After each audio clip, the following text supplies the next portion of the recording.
quwwata illa billah. Asyhadu an la ilaha illallah wahdahu la syarika lahu wa asyhadu anna Muhammadan abduhu wa rasuluh. Allahumma shalli wa sallim wa barik ala sayyidina Muhammadin fil awwalin wal akhirin. Shalli wa sallim wa barik ala sayyidina Muhammadin fil awwalin. Shalli wa sallim wa barik ala sayyidina Muhammadin fil malaa'il a'la. Subhanaka la ilma lana illa ma 'allamtana innaka antal alimul hakim. Rabbi shrah sadri wa yassir li amri wahlul 'uqdatam min lisani yafqahu qawli. La ya'lamu man khalaqa wa huwa latiful khabir. Kasyafna anka ghita'aka wa basaraka yawmal hadid. Amma ba'du. Bapak, Ibu, saudara-saudari dan anak-anak yang saya muliakan, marilah kita sama-sama menjadikan puji syukur kepada Allah Subhanahu wa taala atas segala nikmat Islam, iman, ihsan, wabil kesusahan afiah, sehingga kita bisa dikumpulin lagi di tempat yang mulia ini untuk mengaji kembali. Serta salawat salam semoga curah kepada Habibana Sayyidina Muhammad Rasulullah SAW,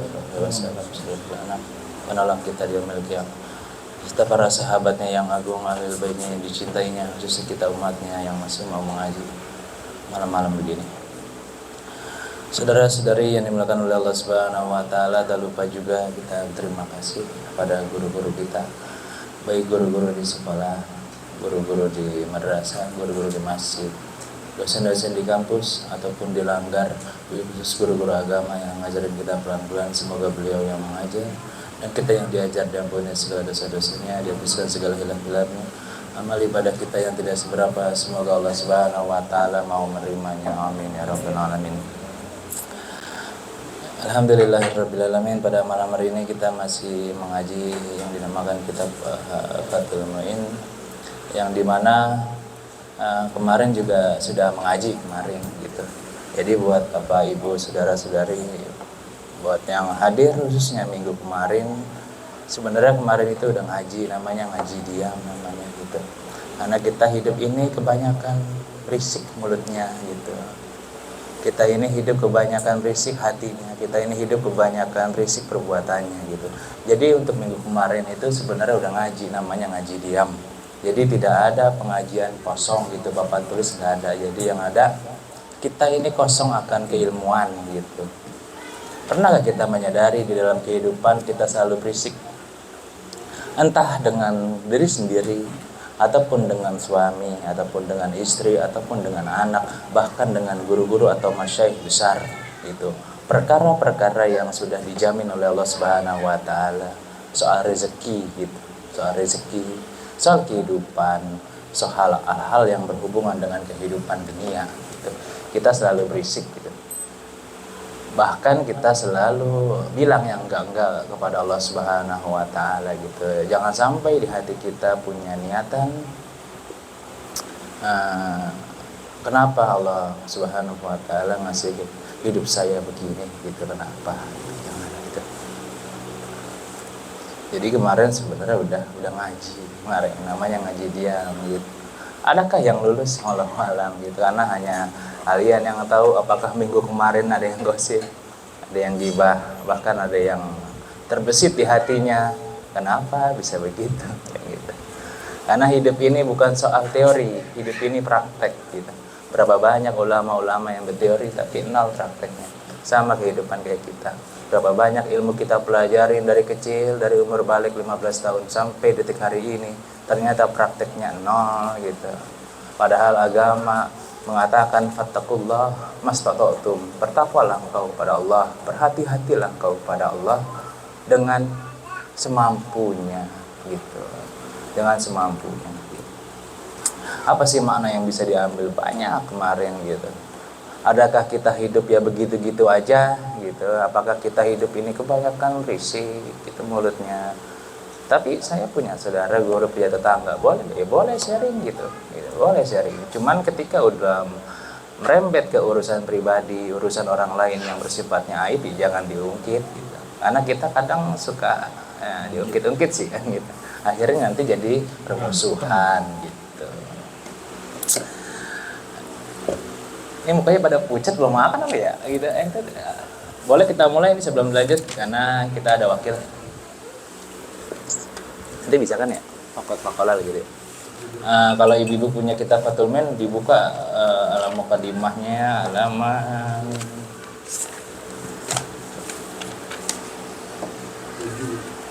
7 ya. Boleh dibantu.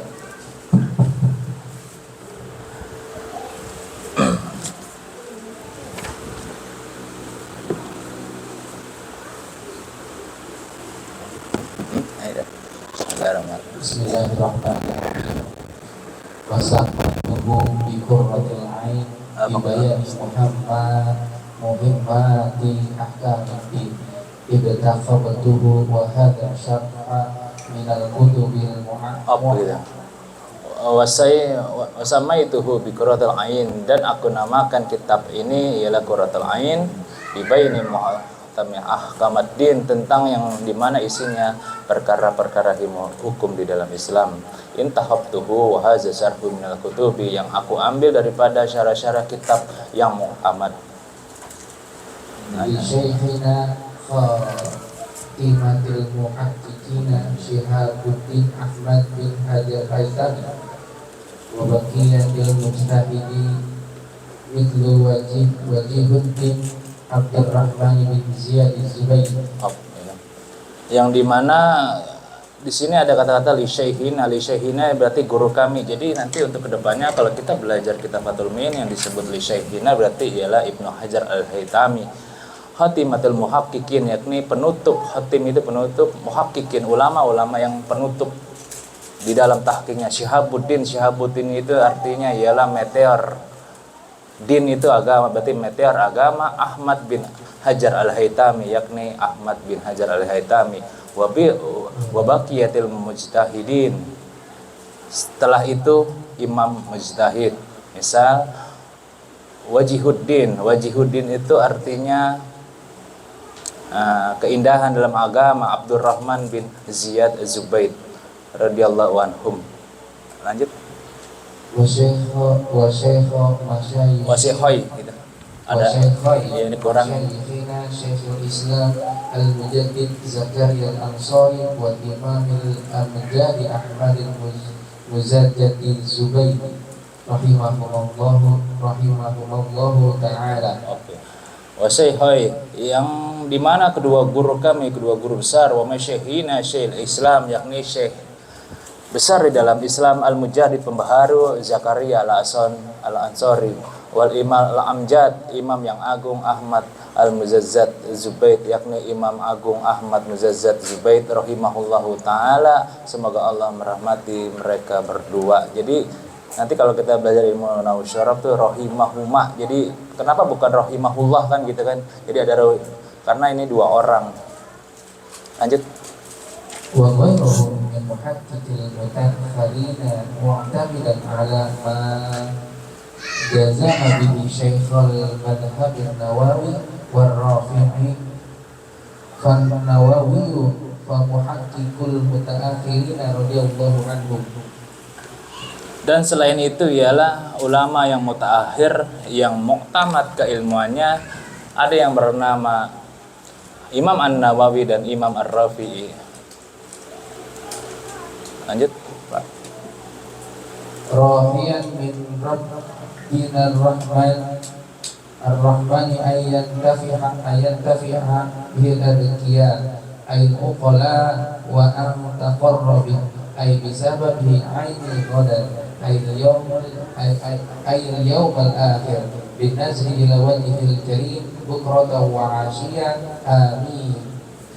Berharap kepada Allah Subhanahu wa taala yang Maha Penyayang, semoga Allah Subhanahu wa taala menyayangi kita semua.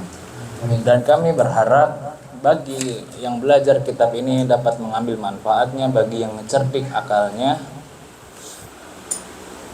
Semoga sebab kitab ini Allah Subhanahu wa taala ngasih kesempatan kita nanti di surga untuk menyaksikannya. Wallahu a'lam bishawab. Ya, segitu dulu. Jadi untuk kedepannya nanti mungkin bawa kitab ya Bu ya, gitu. Karena supaya nggak bingung ngajinya. Takutnya kan gimana ya? Ya namanya ngaji kan pasti ada urut ya. Urut. Jadi nanti kalau ditanya orang emang lagi yang mana, tinggal ditunjukinnya lagi di yang ini gitu. Jadi Boleh gak? Nggak apa-apa, nggak apa-apa, nggak apa-apa. Ini kan karena lakinya mau belajar juga, gitu. Karena belajar itu kan nggak ada kenal umur. Gitu. Saudara-saudara yang dimuliakan oleh Allah Subhanahu Wa Taala, hari ini kita akan membahas sedikit tentang pelajaran kita, yakni kitab Fathul Mu'in yang sudah memasuki bab akhir di dalam mukaddimah, yakni tentang Usama itu, dan aku namakan kitab ini ialah kitab Qurratul Ain. Gitu. Sebelum dilanjut, ada yang bertanyakan dulukah tentang yang kemarin-kemarin tentang kitab Fathul Mu'in gitu. Anak kitab Fathul Mu'in ini termasuk kitab takhusus. Takhusus itu ialah orang-orang yang khusus, yang sudah balik, yang sudah menamatkan kitab-kitab sebelumnya, yang dimana kita sudah bisa Safinatun Najah, Kasifatus saja sudah bisa, dan akhirnya kita belajar tentang kitab Fathul Mu'in gitu. Kenapa kita harus belajar kitab Fathul Mu'in? Karena memang ini standarisasi di sebuah pesantren. Jadi bila mana nanti kita misalnya anak kita ada yang mondok, keluar tiba-tiba di umur misalnya 20 tahun, lantas ditanya sama orang, udah ngaji kitab Fathul Mu'in belum? Belum, berarti ente belum jadi kiai, gitu katanya. Karena kitab ini termasuk rumit, bahasanya termasuk rumit. Dan kita akan jelaskan pelan-pelan menurut akal kita masing-masing gitu. Jadi ngaji itu nggak ada yang sia-sia, karena kita ngaji bukan ceramah gitu. Aneh di mana ngaji bukan ceramah. Kalau ceramah mah ibu doa amat mau tidur mau kagak gitu. Tapi kalau ngaji tidurnya dapat pahala tapi rugi. Kenapa kita datang jauh-jauh ke sini kalau cuma untuk tidur? Apa tuh? Kalau yang di bawah tulisan yang kejadian sarahnya. Yang mana tuh? Yang di bawah ini. Itu sarahnya ya, karena nggak kelihatan ya.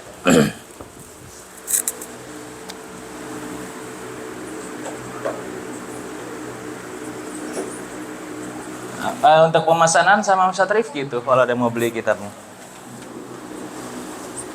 Yang asli aja bu beli bu, 600.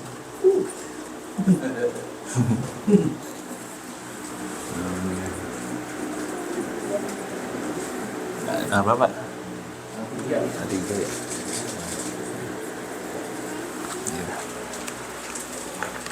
Yang pertama yang harus kita jelaskan ialah wasamai.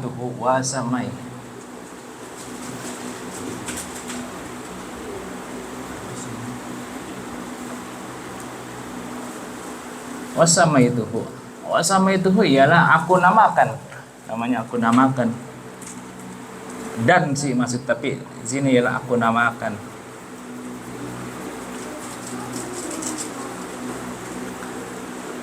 Aku namakan 2. Yang pertama ialah Qurratul Ain.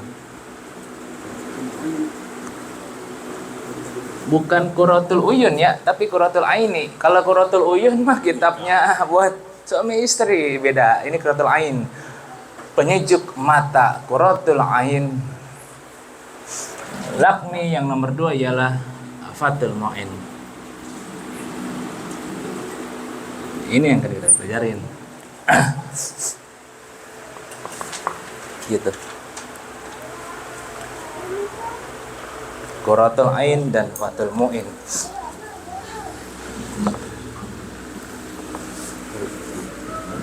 Apa tuh?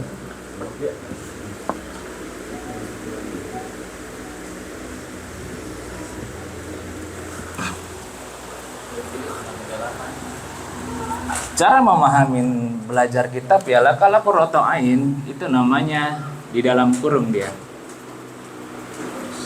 Jadi kalau nanti beli kitab kuning ada di dalam kurung, ini namanya kitab Mukhtasar atau matan deh, yang isinya tuh sangat tipis banget tapi padat seperti Al-Quran tipis. Fathul Mu'in itu di luar kurung.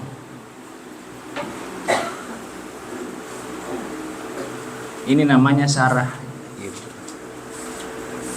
Jadi nanti buat ibu-ibu mungkin nanti kalau belajar sama kiai lain, apa kitabnya Pak Kiai? Matan Hikam, berarti induknya langsung. Ada yang syarah hikam, ada yang hasyiah hikam, ada yang hasyiah hikam gitu. Beda-beda, itu dia, beda-beda. Karena pengajian begini kudu dihidupin lagi, pengajian tradisional kudu belajar lagi kitab. Supaya apa sih? Supaya keilmuan kita kagak melebar. Kenapa? Kalau keilmuan kita melebar nanti kayak di Indramayu. Gitu. Apa namanya? Orang perempuan boleh khotbah Jumat. Jadi sesat, nggak boleh. Itu udah parah itu, melanggar syariat udah parah. Kalau masih berjarak masih mending, masih diterima. Tapi kalau udah perempuan naik ke mimbar Jumat itu udah parah, udah sesatnya minta ampun. Itu Bu. Kenapa mesti berjarak? Karena Covid kan berjarak, gitu. Tapi alasannya nggak logis, takut bawa pete. Waduh, berat juga. Gimana kalau bawa agi? Waduh, mana-mana. Satu masjid bau dia, bau kasturi hijau maksudnya. Syarah gitu. Jadi wasama itu.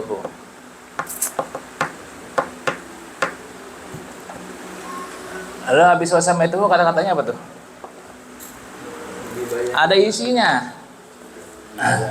Ya isi. Isinya dah langsung aja. Isinya apa sih? Isinya Fathul Muin menerangkan perkara penting di dalam agama.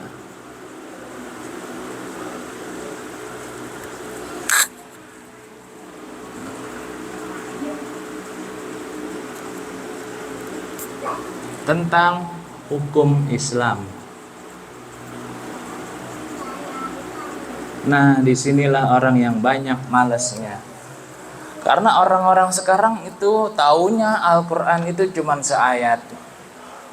Afdhalul zikri falam annahu la ilaha illallah. Tidak. Al-Quran itu ada 6.660 ayat. Banyak ayatnya. Salah satunya hukum Islam. Kok nggak sholat? Udah tadi. Di mana? Dalam hati. Waduh, berat. Gitu. Kok ente megang Al-Quran? Kata kiaiannya nggak apa-apa. Padahal orang cewek kalau lagi haid tidak boleh megang Quran. Karena tadi ngajinya nggak jelas. Ditanya sanad ilmuannya dia nggak tahu apa-apaan. Bingung. Aneh nggak TikTok lebih parah lagi. Berarti al-tiktoki kan gitu. Kalau YouTube al-YouTubi. Jangan-jangan kita begitu lagi head megang Quran. Waduh, berat. Baca boleh gak? Boleh kalau baca. Suami suruh pegangin. Megang nggak boleh. Kecuali kita bisa menjamin, misalnya ada terjemahannya lebih banyak daripada isinya, boleh. Itu disebut ngajinya kudu jelas. Jangan-jangan nanti semau kita gara-gara ngeliat video TikTok semenit diupdate. Padahal ketika kita ditanya, maksudnya gimana? Ya aku juga boleh nemu. Gimana dong? Jangan, tanggung jawab nanti. Bisa amal jariah atau dosa jariah kita nanti. Takutnya kita ngupdate diikutin sama yang lihat. Yang lihat malah ikutin, sedangkan kita enggak. Nah itu gimana tuh? Itu namanya dosa jariah. Isinya. Lalu ada referensi daripada kitab Fathul Muin. Referensi kitab Fathul Muin diambilnya dari 350 kitab yang muktamad yang telah ditahqiq dan ditahrir namanya.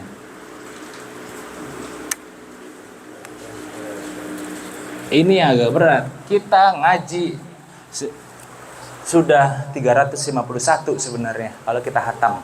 Kita Fathul Muin. Kalau hatam gitu.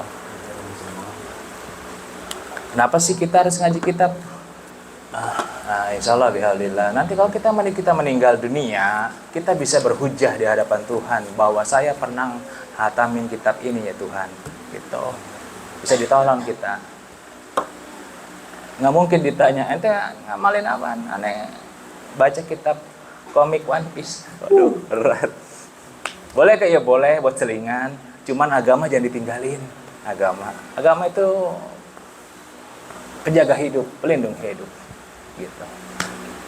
Referensinya 350 kitab yang muktamad apa tuh? Muktamad artinya kan guru. Muktamad itu yang telah ditahqiq dan ditahrir. Muktamad itu diakuin. Gitu. Jadi udah nggak ada keraguan. Kayak Al-Quran tidak ada yang ragu. Orang Nasrani pun tahu bahwa Al-Quran milik umat Islam. Tahqiq. Diteliti habis-habisan, ditahqiq. Tahir ya. Tahrir apa coba? Zarifi apa tahrir? Di tahrir itu lebih tinggi daripada tahqiq. Di tahrir itu ialah ketika sudah diteliti, ditahrij namanya. Mana yang lemah ditambahin, ditambal sulam. Bagaikan kita nyari kesalahan Al-Quran. Nah, itu dah, ini kerjaannya ulama-ulama besar. Itu dia, ulama-ulama besar. Apa bisa dikatakan disempurnakan? Tidak juga, enggak juga. Karena udah sempurna. Cuman pendapat yang dulunya Imam Syafi'i tidak dikemukakan oleh imam ke bawahnya. Makanya kan kemarin kita belajar tentang mazhab. Mujtahid itu ada 3. Mujtahid mutlak ialah Imam Syafi'i. Mujtahid mazhab siapa? Ini nih, ada tadi, baca tuh. Syekh itu Ibnu Hajar. Mujtahid mutlak, mujtahid mazhab. Siapa? Imam An-Nawawi dan Syekh Zakaria Al-Ansari, itu namanya peneliti mazhab. Mujtahid fatwa ada lagi di bawahnya. Siapa di atas tadi? Ibnu Hajar, Al-Haytami dan Ahmad bin baca dong kita. Hah?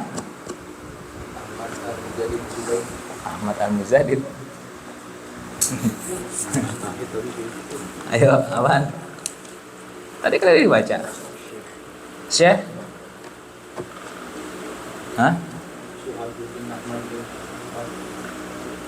Syekh Wajihuddin Abdurrahman bin Ziyad. Itu namanya mujtahid fatwa. Kemarin udah belajar, Bu. Jadi bersinambungan kita ngajinya. Kalau ngajinya bolong seminggu, nggak mungkin paham, bingung. Contoh diulang lagi ya. Mujtahid mutlak itu suatu peneliti yang ngambil langsung ilmunya dari Al-Quran dan Al-Hadis. Dia yang ngomper semuanya. Di bawah mujtahid mutlak ada mujtahid mazhab. Siapa mujtahid mazhab? Yakni orang-orang yang kompeten dalam keilmuannya, dalam bidang keilmuannya, yang meneliti mazhab Imam Syafi'i. Yakni tadi Syekh Zakaria Al-Ansari dan Imam Amjad Al-Mujazzad.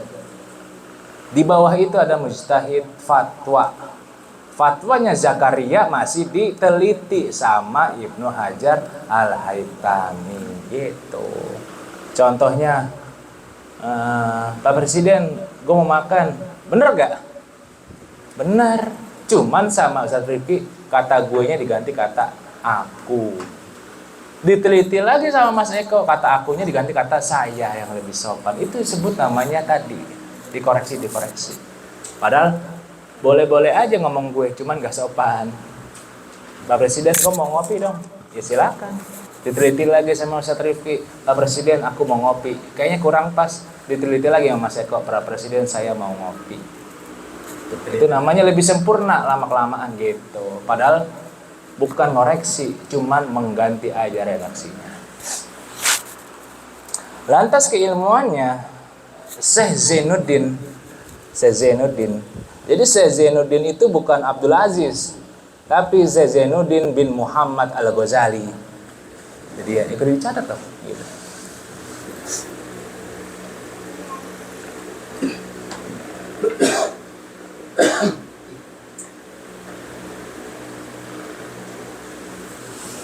Jadi buat para penuntut ilmu khususon kitab Fathul Mu'in, jangan menisbatkan lagi Syekh Zainuddin bin Abdul Aziz, tapi Syekh Zainuddin bin Muhammad Al-Ghazali. Ya, Al-Ghazali. Karena Zainuddin punya kakek namanya Ali.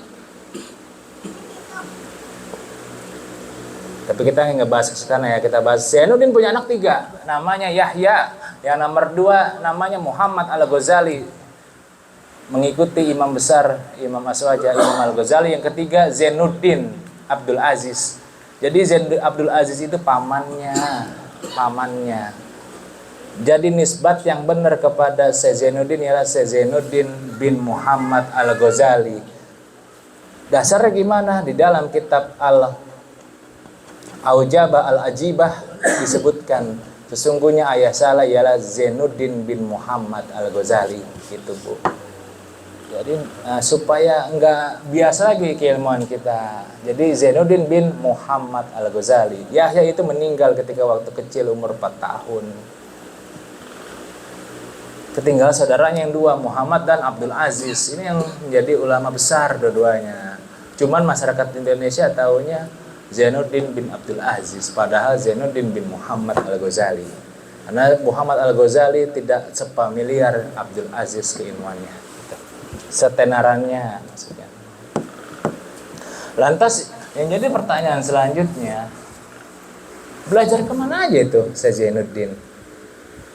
Ininya nih, kitab-kitabnya. Karena Ustaz Rifki nulis referensi, ya kita akan menuliskan referensi kitab sampai Imam Al-Syafi'i rahimahullah ta'ala.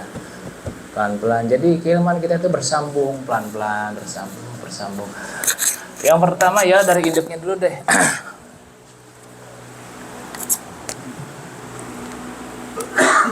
Ada namanya gimana ya, silsilah. Ada namanya Syekh Abu Bakar Syatta namanya. Syekh Abu Bakar Syatta. Ada namanya Syekh Abu Bakar Syatta, guru di Nusantara.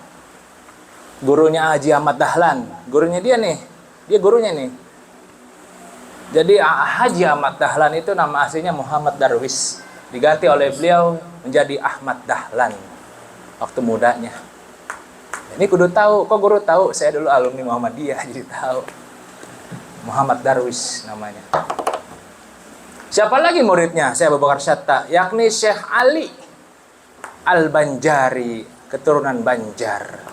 Jadi Ali punya ayah namanya Abdullah. Abdullah punya ayah namanya Mahmud. Mahmud punya ayah namanya Syekh Muhammad Arsyad Al-Banjari. Semoga Allah merahmatinya.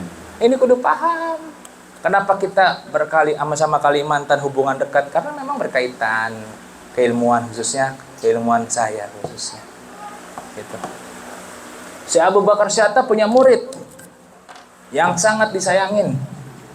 Kita singkat aja ceritanya. Namanya Syekh Ali. Syekh Ali Al-Banjari. Ini orang Banjar nih, orang Kalimantan nih dia. Ini orang Mekah asli, ini orang Kalimantan.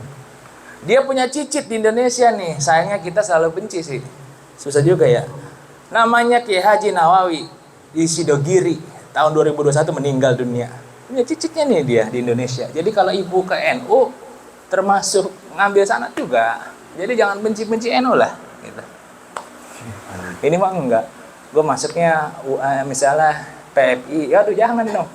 Gue masuknya UN, jangan dong. Gue masuk ke UM, jangan. Kita masuknya Pancasila, semuanya masuk. Yang nggak masuk tuh Wahabi, jangan. Azetun, jangan. Yang sesat-sesat. Karena ada termasuk cicitnya, Syekh Abu Bakar Syatta. Ada yang kenal gak? Kiai Haji Nawawi, Khalil Al-Jawi, 2021 meninggal. Pengasuh Ponpes Sidogiri.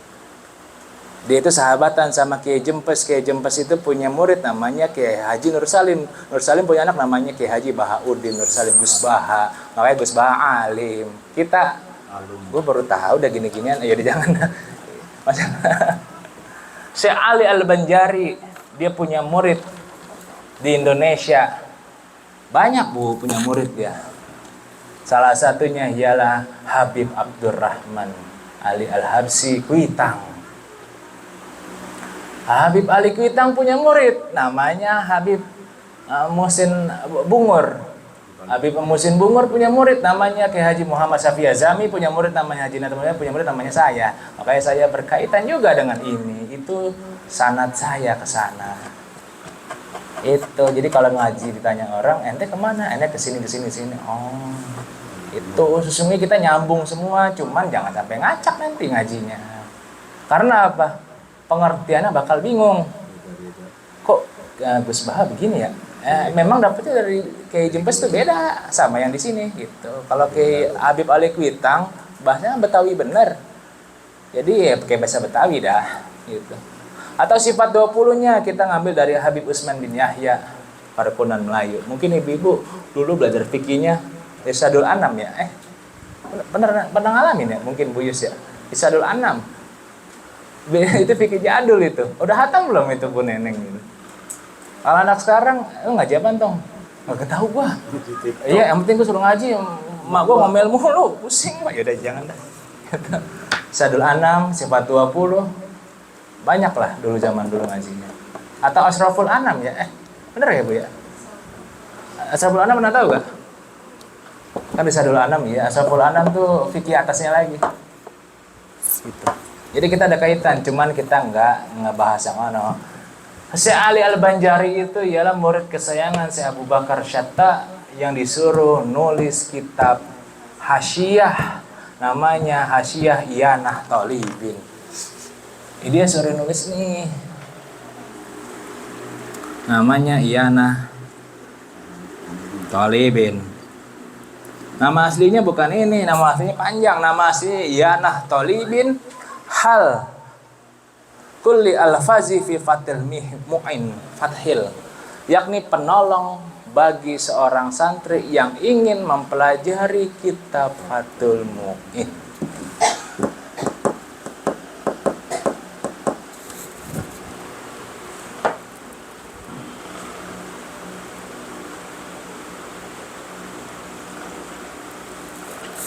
Diulang lagi ya, nama aslinya Iyanah Thalibin ala halli al-habsi al-fazi fathil mu'in. Iyanah Thalibin ala halli al-fazi fathil mu'in. Gimana setripnya? Nanti salah lagi ngedit. Apa? Udah ya? Iyanah Thalibin. Iyanah itu apa artinya? Penolong. Thalibin murid.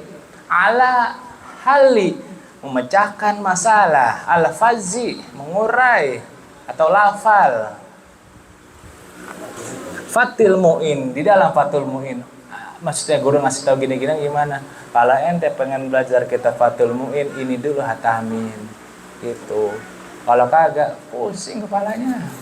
Sama kayak Al-Qur'an. Anak kita jangan langsung Quran tapi juz amma dulu, Iqra, alif, ba, ta. Anak 4 tahun suruh baca Quran, kata dia, ini apaan mak gitu. Itu maksudnya. Sama kayak kita didik anak ya pelan-pelan gitu. Udah tahu anak kita otaknya terbatas, diomelin terus ya meledak kepalanya. Sama padahal kita udah ngaji benar-benar. Iyanah Thalibin. Dia kudu belajar ini dulu nih, baru kita belajar ke sini namanya Fathul Mu'in. Tidak boleh langsung ke sini, nggak boleh. Keder nanti. Kok guru langsung, saya udah dulunya, gitu. Pusing kepalanya. Iyanah Thalibin ngambil syarahnya banyak dari pertama Minhajut Thalibin, Tuhfatul Mustad, Nihayatul Mustad, Al-Mughni, banyak benar ngambilnya. Banyak dan banyak. Kalau pusing minum dulu, santai gitu. Santai aja.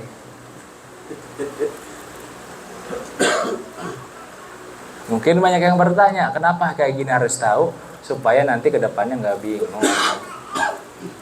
Gitu, nggak bingung. Ini namanya nambah khasanah keilmuan. Gitu, daripada nonton TikTok gitu doang, sedekahlah kan gitu doang. Iya, nggak sedekah. Saban hari muter keliling kampung, ngaji, dia kagak ngaji. Waduh, berat juga. Berat. Hidup ini memang berat. Biar lagi saja nanggung. Berat. Kalau udah, baru kita mulai. Ini baru pemanasan namanya. Ada yang mau nanya boleh? Kata mamanya kapan kelar ya udah lama banget ya kapan. Oke, nanti diganti. Jadi kudu diinget-inget sebelum belajar Fathul Mu'in, ente kudu hatamin ini dulu Iyanah Thalibin. Beli kitabnya 4 jilid. 4 jilid, segede Quran segini nih. Isinya huruf gundul. Aduh, gimana ya? Mata ntar makin juling, Pak. gitu. Boro makin juling guru guru Al-Qur'an aja yang ada hurufnya gua gak baca ya udah berat. Tapi pengen jadi wali ya berat. Udah. Berat. Tamat mulu kerjaan. Baru kita ngomongin keilmuannya. Jadi sampai dari gimana ya cara nulisnya? Gini aja. Imam Syafi'i masih gede amat. Apa tuh? Ada coy. Imam Syafi'i dia nerbitin 2 nih. Yang pertama ada yang disebut Qaul Qadim. Kitabnya 2. Yang pertama Al-Hujjah. Ini mohon maaf kalau jelek dah. Yang kedua Al-Aimla. Ini yang membahas tentang hukum aja ya, karena kitab Imam Syafi'i banyak banget. Yang nomor 2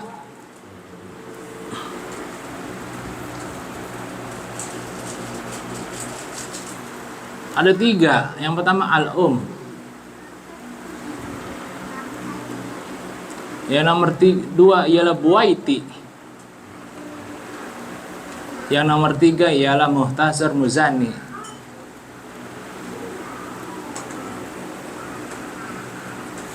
Ini namanya Qadim, perkataan dahulu, ini yang jadid baru.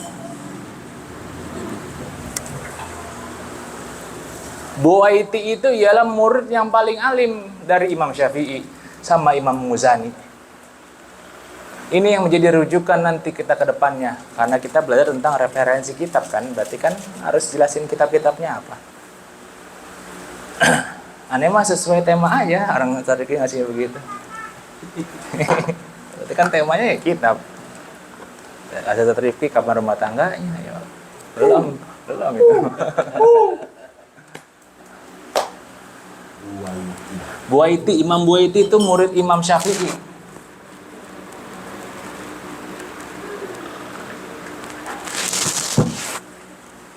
Dari kelima-limanya diperes namanya. Diperes itu apa ya? Dipersingkat, dipadetin. Sama gurunya Imam Ghazali. Dipadetin nih sama gurunya Imam Ghazali. Namanya An-Nihayah.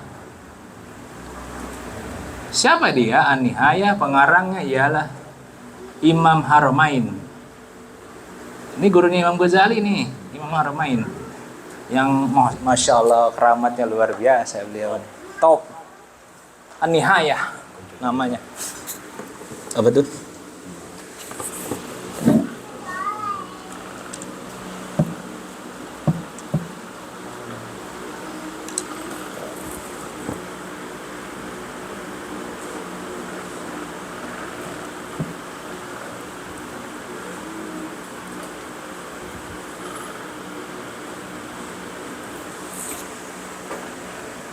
Atau kalau mau nama lengkapnya boleh tulis namanya Nihayatul Matlab fi Dirayatil Mazhab. Nihayatul Matlab fi Dirayatil Mazhab. Karangannya Imam Haramain. Gurunya Imam Al-Ghazali rahimahullah, semoga.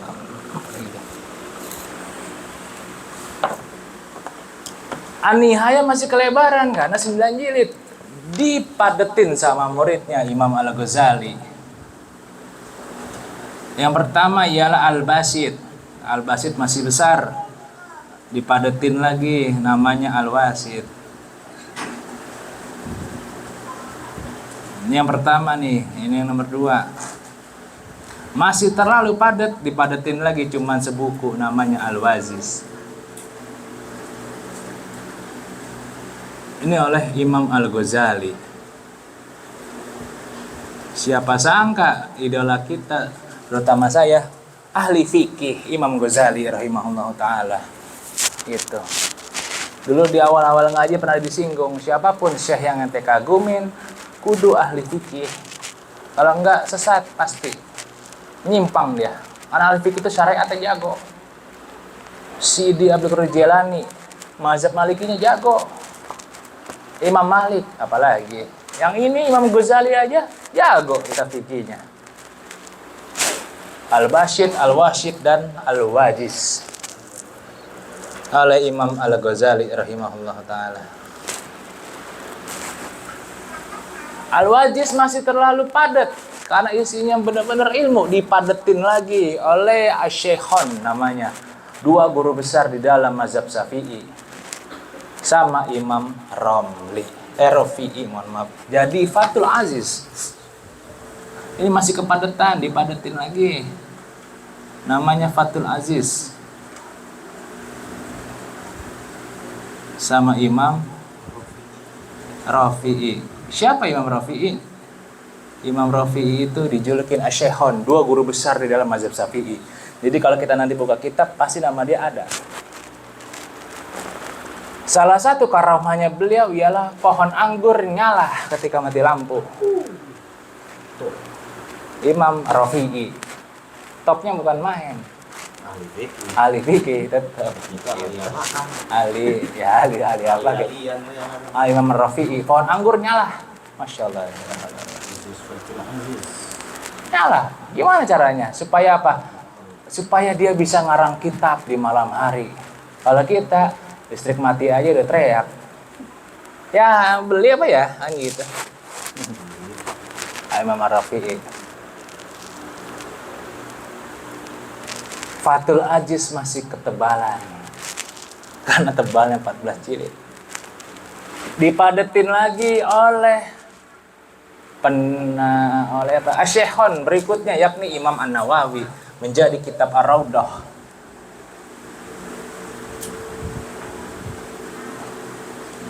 Ar-Raudhah.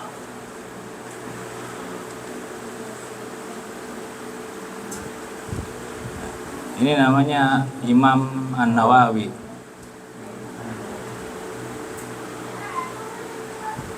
Jadi ini nih dua Asy-Syekhon, dua guru besar dalam mazhab Imam Syafi'i. Imam An-Nawawi lebih canggih lagi ketimbang Imam Rafi'i. Jari-jari tunjuknya nyala lampu. Menurut pendapat Mu'tamad, beliau yang paling sempurna ketimbang Imam Rafi'i karena pohon pasti bercahaya.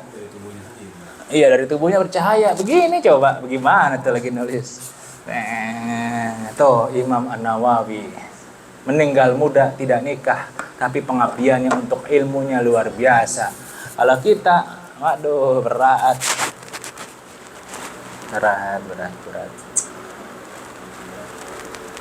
Ar-Raudhah namanya. Kitab Ar-Raudhah. Pernah baca kitab Ar-Raudhah? Yang apa sih?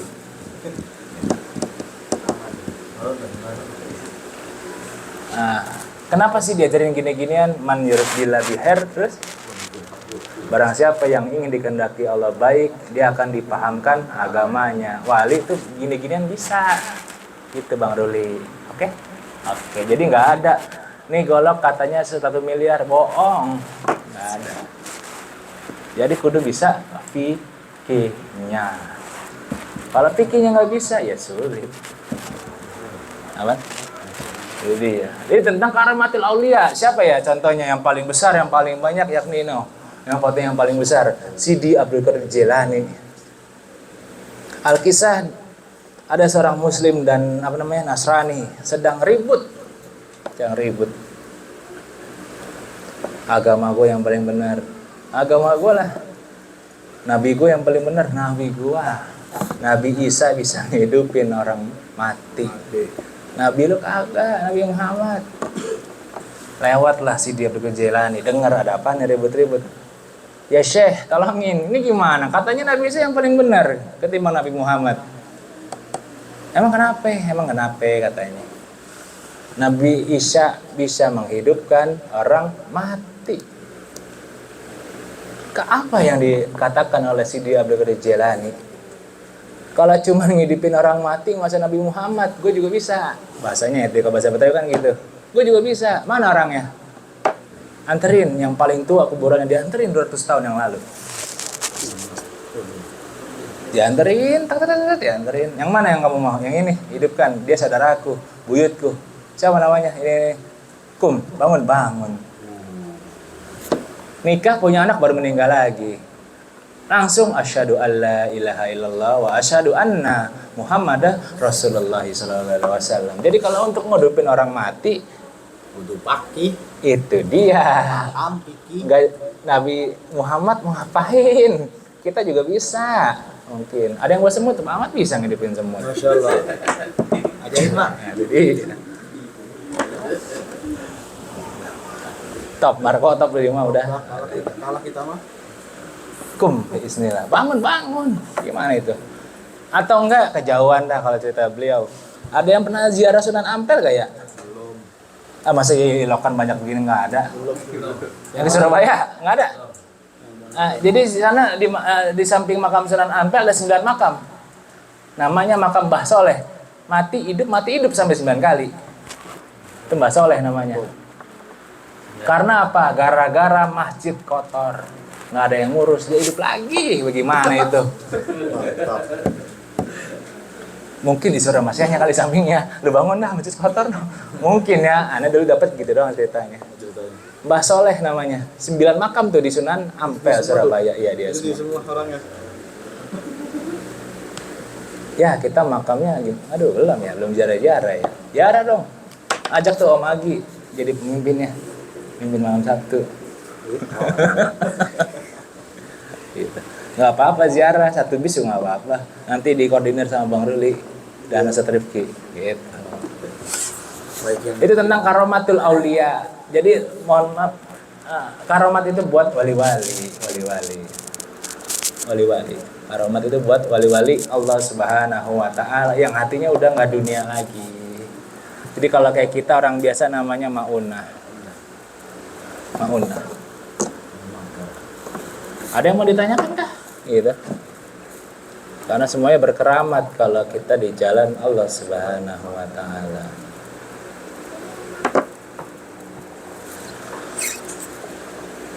Ar-Raudhah masih kepadatan, dipadetin lagi sama Imam Al-Majzad. Namanya kitabnya ialah Al-Hubab. Ini namanya Imam Al-Majzad. Tadi Al-Majzad gitu ya. Al-Hubab masih kepadatan, dipadetin lagi namanya Al-Iyab. Iya, ini ialah Imam Ibnu Hajar Al-Haytami.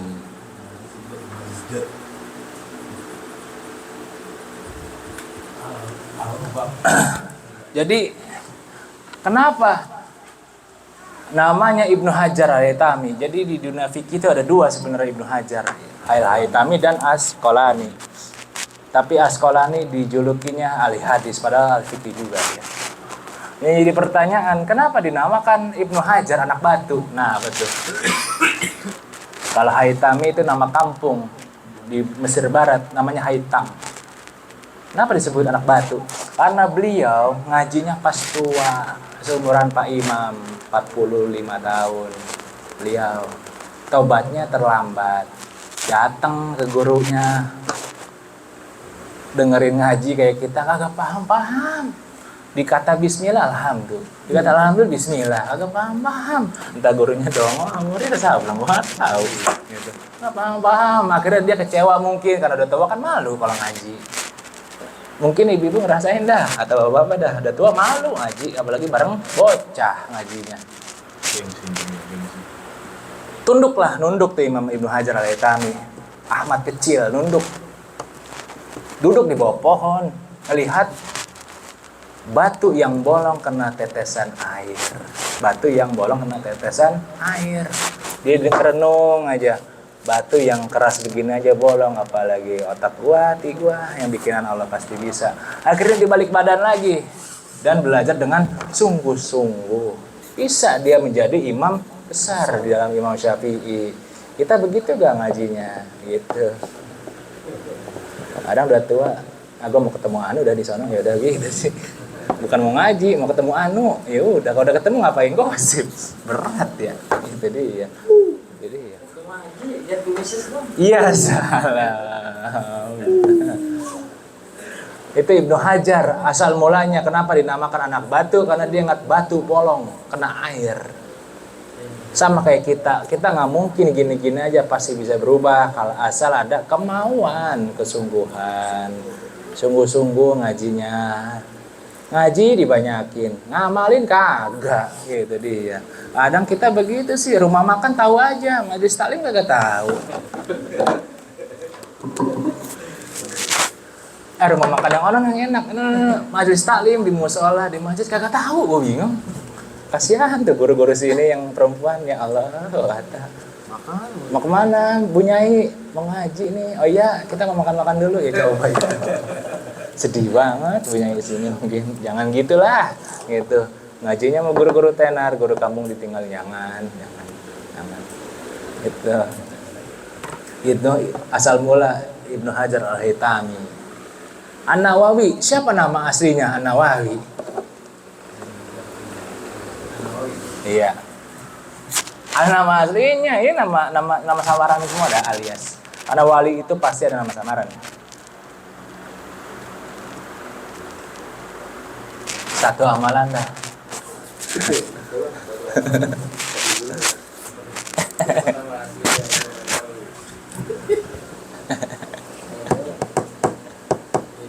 Siapa nama aslinya Imam An-Nawawi?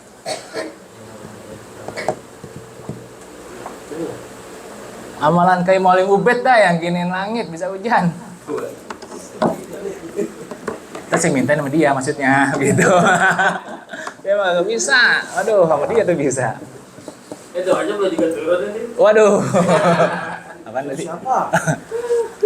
Siapa nama aslinya Imam An-Nawawi?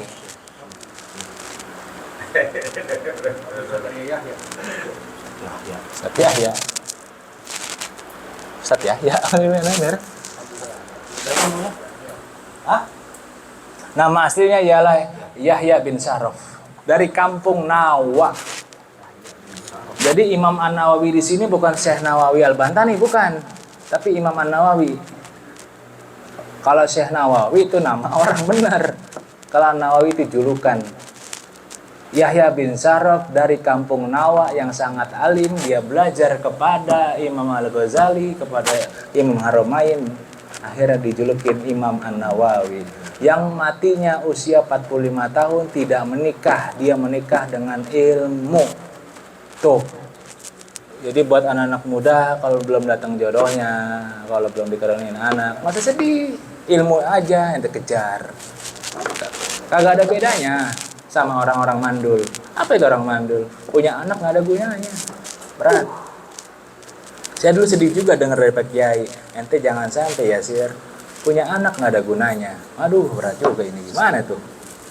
Maksudnya gimana? Kalau punya anak ya didik yang benar. Takutnya kita punya anak banyak 10 tapi nggak ada gunanya. Orang tuanya sakit nggak ditolongin. Lebih milih tumbuh-tumbuhan dihidupin misalnya. Lu nggak lagi kan gitu. Itu namanya nggak ada gunanya anak-anaknya. Nanti bakal dibalas nanti sama anak-anaknya, sama cucu-cucunya. Jangan. Rawatlah orang tuanya mumpung masih ada. Rawat. Minta bayaran. Yang kaya mintain aja gitu. Kalau memang yang miskin selalu ngungkit duit. Kadang begitu soalnya. Saya ngeliat tetangga nih, ada 5 anak. Yang miskin selalu ngomong, kan gua nggak ada duit bang, kan gua nggak ada duit. Sama yang kaya dikasih. Lalu mah enak punya duit lah, salah lagi. Itu gimana emang? Emang apa? Kebencian aja di hatinya. Dia iri sama abang-abangnya. Itu dia. Itu namanya hati-hati gitu. Karena kita harus bisa gini-ginian. Takutnya kita mengejar yang fana, yang kekal tidak dikejar. Orang tua. Kudu dirawat. Rawatnya gimana tuh? Kan begitu, yang rawat lah pakai hati. Sebagaimana dulu dia mandiin ente pakai hati. Coba kalau mandiin nggak pakai hati, cemplungin ke kali ya. Marah mulu.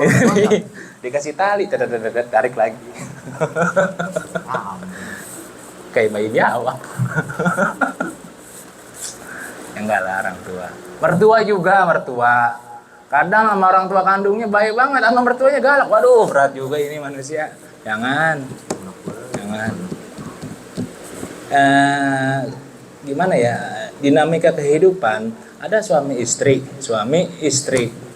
Si istri ngikut mulu sama suami, tetangganya lagi contohnya.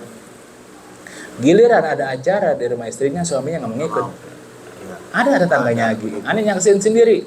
Elah, buang-buang duit ngadain soalnya, tapi giliran keluarga suaminya ngadain, kan kapan lagi? Gitu dah. Aneh juga bingung kenapa begitu. Karena apa? Malu, dia malu. Gitu.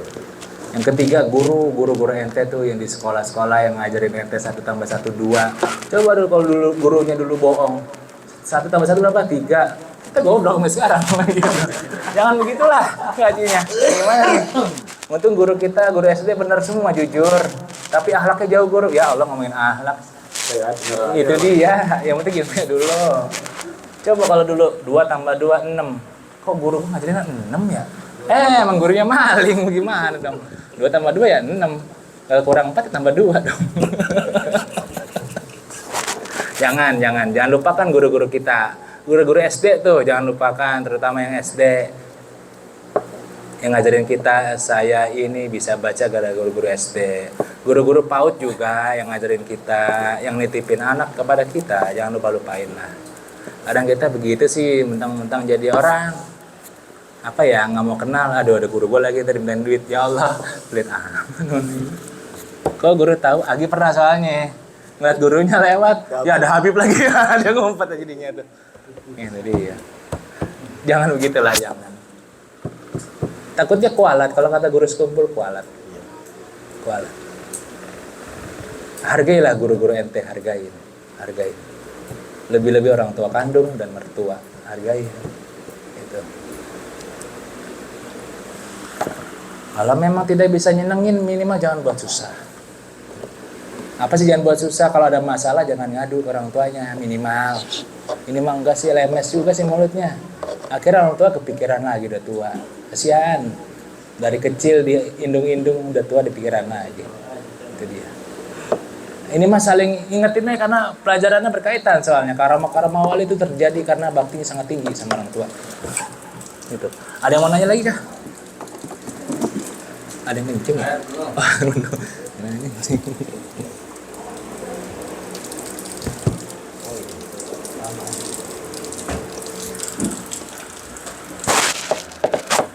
Ar-Raudah juga dipadetin lagi sama Imam Mughni. Ini ada 2 nih. Namanya Ar-Raudah juga. Ini namanya Mughni, Imam Mughni. Imam nggak muat lagi, kita titik aja dah, Imam Mughni.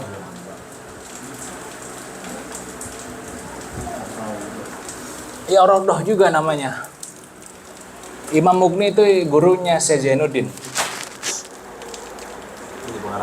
Iya. Ar-Raudah masih kepadetan, dipadetin lagi menjadi kitab Asnaf Matlab.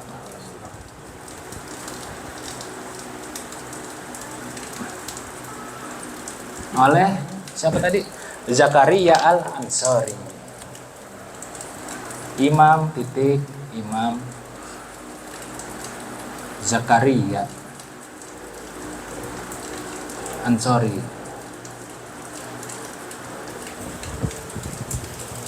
Biar jelas, karena tadi kita baca ada Syekh Zakaria Al-Ansori.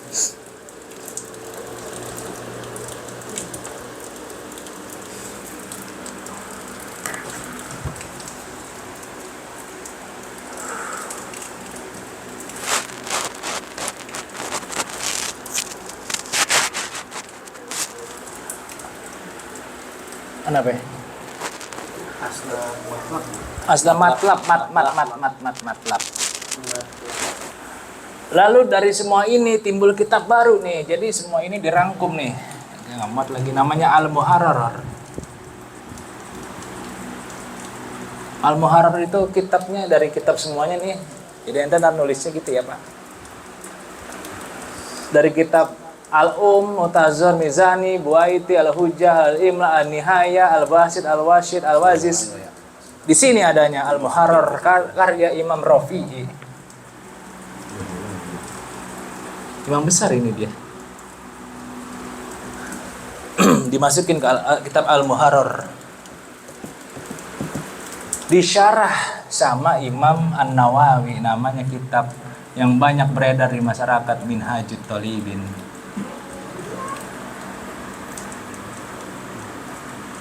An-Nawawi Al-Muharrar.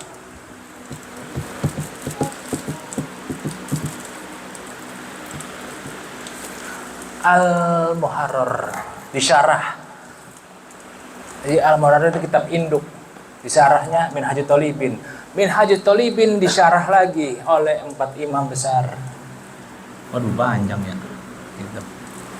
Yang pertama ialah At-Tuffah, karyanya Ibnu Hajar Al-Haytami.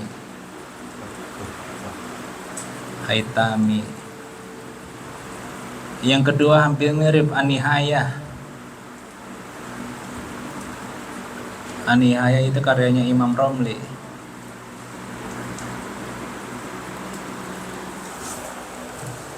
Tuhfatul Muhtaj kalau ente mau nulis mah. Yang nomor 2 juga sama, An-Nihayatul Muhtaj. Cuman kita kebanyakan disingkat supaya paham.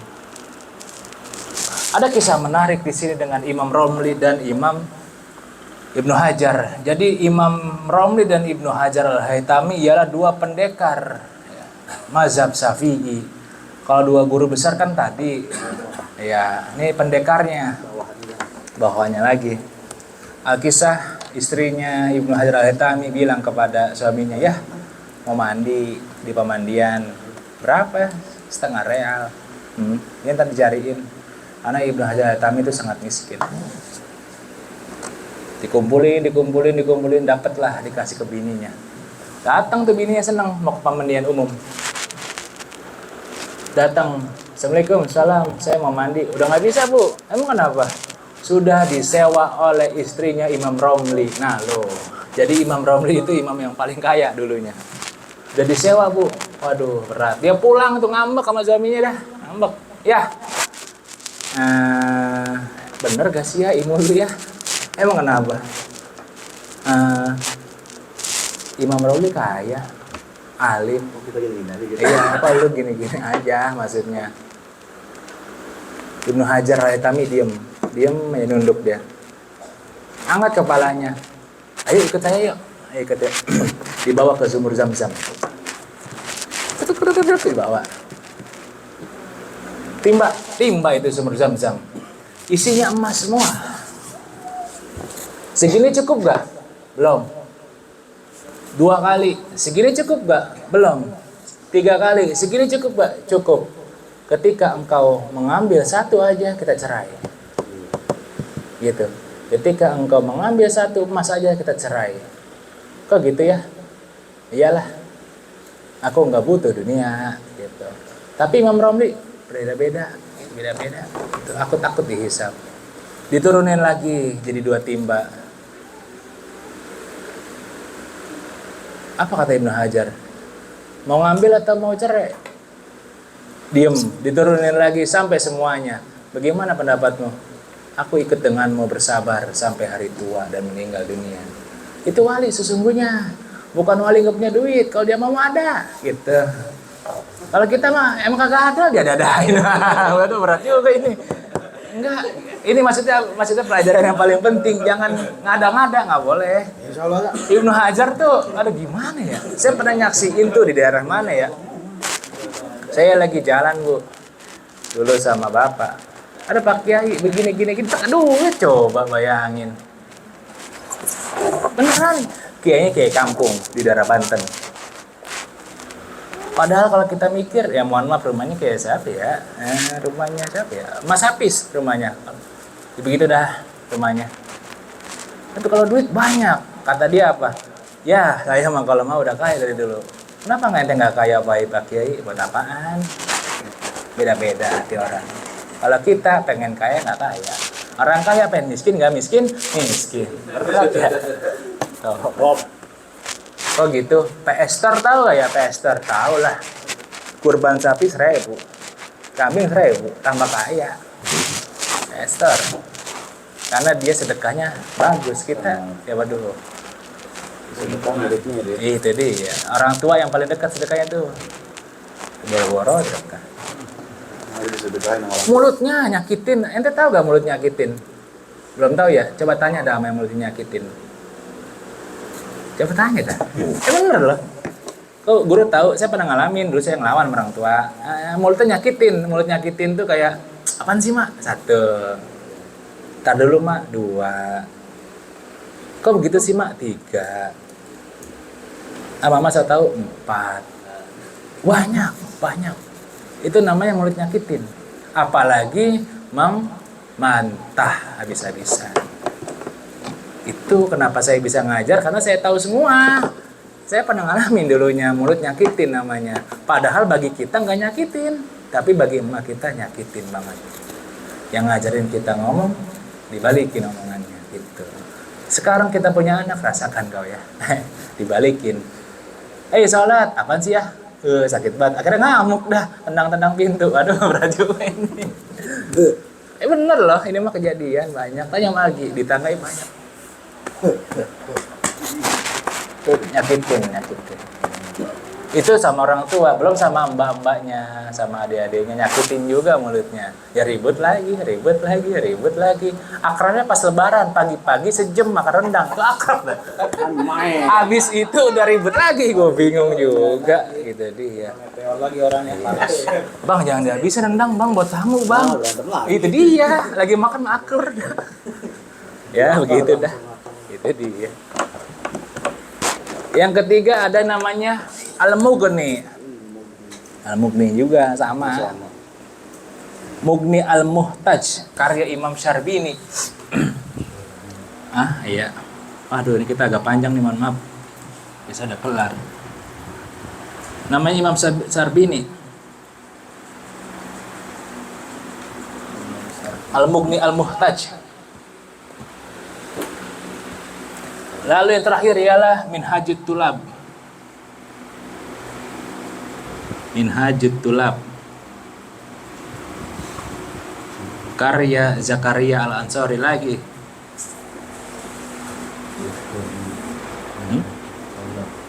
Iya, Zakaria. Dari Minhajut Tulab turun ke Fathul Wahab nih, disyarah lagi oleh beliau. Ini yang paling tinggi kitabnya nih kalau belajar. Fathul Wahab.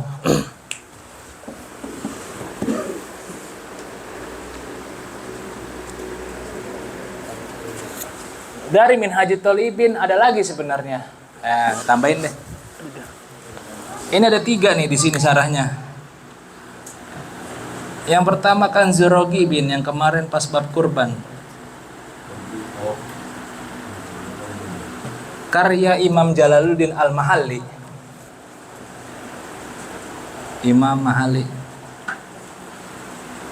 Disyarah lagi oleh Imam Qalyubi, namanya Hasyiah Qalyubi.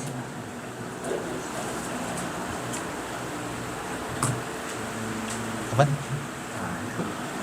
Disyarah lagi oleh Hasyiah Amirah. Tuh. Inilah daftar kitab Fathul Mu'in yang harus kita pelajarin semuanya. Barulah ente jadi alim. Berarti dari Fathul Mu'in ke atasnya ini semua nih. Iya, ini atasnya semua nih. Jadi kalau ente ngeremehin guru fikih, wah gila berarti ente. Nggak bisa. Makan dari Yang mana? Hasyiah Qalyubi, Imam Qalyubi. Hasyiah Amirah, Imam Imarah. Ini yang mesti kita pelajarin sebenarnya kalau di pondok. Semuanya. Ngurut sampai ke induknya noh, Imam Syafi'i rahimahullah ta'ala. Makanya udah nggak ada lagi cerita balikan ke Al-Quran. Waduh, stres sekarang. Nggak bisa. Jauhan. Ini banyak banget. Jadi ya kejauhan. Balikan ke hadis, kejauhan lagi. Jauh lagi. Nggak bisa. Mesti ngikut ulama dulu, ittabail ulama. Itu. Ini urutannya, yang mana kita sudah hatam sampai detik hari ini. Ya benar ini mah. Gitu. Karena ayat di Quran bukan ala tatmainul qulub bizikrillah. Bala, la ilaha illallah, tidak, ada banyak. Ya ayyuhallazina amanu faghsilu wujuhakum, wahai orang beriman basuhlah wajah kamu, itu kan fikih. Gitu. Ada lagi kah yang mau nanya? Kalau nggak ada mana? Tadi itu semuanya diringkas ulang atau diperbaharui atau di Ini urutannya Pak Indra, dari Imam Syafi'i turun ke 4 tuh, turun lagi turun sampai Fathul Muin. ya. Udah. Tapi kan itu kan ada kitab yang sekarang lagi sama Imam Rofi kan Al-Muharrar atau apa. Itu rangkuman dari kitab yang 4 tuh, yang 6. Rangkuman Pak, bukan diringkas. Bukan diringkas. Jadi orang ini belajar ke yang atas, dirangkum kitabnya. Iya. Oh gitu. Jadi ke bawah terus. Karena nggak muat papan tulisnya, makanya ini nyamping. Itu di TV paling putih kali. Iya. Karena tadi Ustadz Rifki baca ada Imam Al-Majzad. Masjid. Ada Imam Zakaria Al-Ansari, ada nggak? Ada. Ada lagi apa tuh? Imam Wajihuddin. Ada. Yang satu orang nggak ada. Itu loh pengarang Maulid Diba. Aneh nggak bahas yang itu. Jauh. Karena itu tasawuf. Ada di situ. Ya kan? Al-Wajihuddin Abdurrahman bin Ziyad. Oh itu. Itu ialah pengarang Maulid Dibai. Cuman aneh nggak bahas karena tasawuf masuknya. Gitu.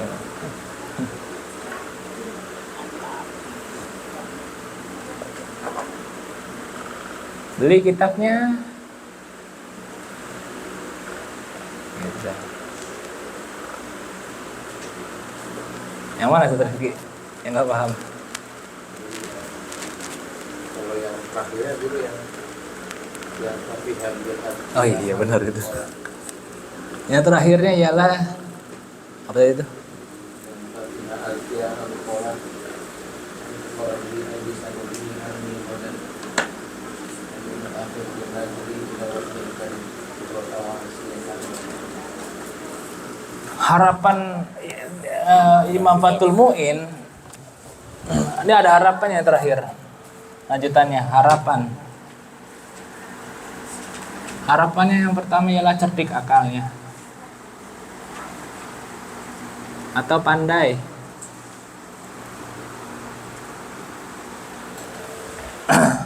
Yang nomor 2, harapan dari imamnya ialah memandang Allah.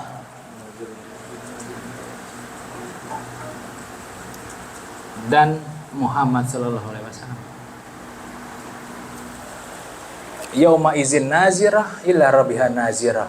Pada hari itu manusia yang mukmin memandang Allah, memandang zatnya. Jadi yang maksud memandang itu ada yang semenit sekali, ada yang sehari sekali, ada yang setahun sekali, 200 tahun sekali, bahkan ada yang sekali doang. Itu yang tafsirnya yauma izin nazirah wa ila rabbiha nazirah. Pada hari itu muka orang-orang mukmin bersinar memandang wajahnya. Mudah-mudahan kita bisa memandang Allah Subhanahu wa taala. Seperti kisahnya Imam Ahmad bin Hambal, 100 kali mimpi Allah, mimpi ketemu Allah dia. Dikatakan oleh Imam Ahmad bin Hambal, sesungguhnya saya dawamul wudu, gak putus wudu, mimpi Allah 100 kali. Aku tanyakan, amalan apa yang paling tinggi wahai Tuhanku? Dijawab, baca Quran. Baik yang paham atau artinya, baik yang tidak. Baca Quran.